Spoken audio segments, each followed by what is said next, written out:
Relearning how to study is crucial. A lot of people get caught up in so much.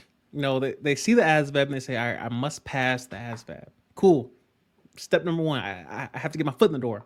So the ASVAB is number one, and they forget that the ASVAB is the first of many tests that you're going to take throughout your career. It's just the first. Before you even get out of basic training, there's an end of course test. When you get to tech school, it's a series of block tests that you must pass. Some courses in tech school, such as, let's say you're doing like something that requires Sec Plus. So you might have 6 months of courses, which might be, who knows, 10 different blocks of courses with 10 different block tests. And then upon graduating your course load, such as, you pass all 10 blocks of tech school, you still have to pass what is called Sec Plus. A lot of people get to Sec Plus, which again is just another test, but a lot of people get all the way through their course load, 6 months worth, get to Sec Plus and fail that. What does that mean? You get reclassed. That means they don't care about the last 6 months you just went through. You're going to start over in a different career field because of that one test. It's unfortunate. But you see it happen over and over again. I saw it all the time in tech school where someone would get all the way through. Same thing with being a linguist or air traffic controller. You get all the way through and then I get to the last block and fail it. You get another chance to test for it, fail it. All right, reclass. All that time lost. All those credits lost. All that experience that you just gained lost. Testing. You get out of tech school, you get to first base. What's the first thing they hand you? In most career fields, a stack of CDCs. It's just a stack of paper of what you just learned in tech school. You're just going over it again. And you're going to have a test, typically on each volume or each chapter. It really depends on the career field, but another thing you got to test on. Then you go from that, possibly go for BTZ. What's BTZ? You're going to get questioned, which is just another test in front of, 4 or 5 chiefs? Except the test is not multiple choice. It's, hey, answer this question. And it's going to be based on whether or not you studied current events, you studied the little brown book, you studied your career field, you studied the military as a whole. Do you test for staff? Do you test for tech sergeant?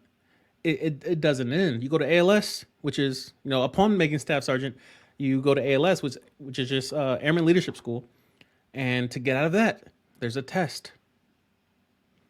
Testing is endless.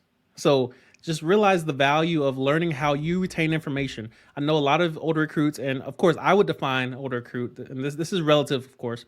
I would define a recruit as typically 24 and up.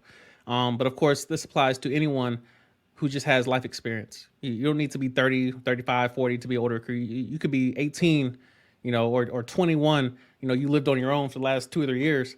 You have life experience. And so either way, this applies to most humans. This information applies to most humans. I typically join the Air Force. So yeah, learning how to study, learning how you personally retain information. You might need repetition. I think most people, when it comes to studying, they need to hear something a couple times. Some people hear it once, and that's plenty. I've met, I think, a couple people in tech school like that, where it's just, it clicks with them. That's not everyone. So if you need repetition, get repetition. If you need to see it in front of you, if you need to write your notes out, if you need to type your notes out, if you need to hear it, if you need to record, certain conversations or certain teachings or certain study guides or certain whatever you need to do, that's your job to figure out. And ASVAB is a great place to start. The first test. But of course, before you get to all these other series of tests and you get deep in the water, you need to have a history of, at least at the very minimum, if I have a test placed in front of me, or if I have a test placed down the road, I know how to prepare for that properly. Meaning it should be peaceful. You should show up on the day of testing and be at peace, knowing all my efforts leading up to this were quality. You may not need quantity, but as long as you have quality efforts, there should not be a ton of anxiety in terms of, like, some people say they're bad test takers. Cool, it's fine. But did you prepare properly? Did you prepare? So that's number one. I know a lot of us have been out of school for a good minute. You probably didn't want to go to college. You might just went straight to a trade school, or went into a family business. That's cool. It's perfect. But at some point, you're gonna have to address how your brain retains information, how your mind retains information. And it does it already.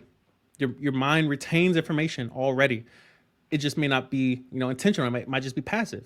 So you might read signs and just remember that sign the rest of your life, and like you don't know why you remember it, but it could have been the color of that sign that just stuck in your mind, or it might be that you're watching a show, it made you laugh, and because you connected emotionally to it, you will not forget it. That's for you. That's for you to remember.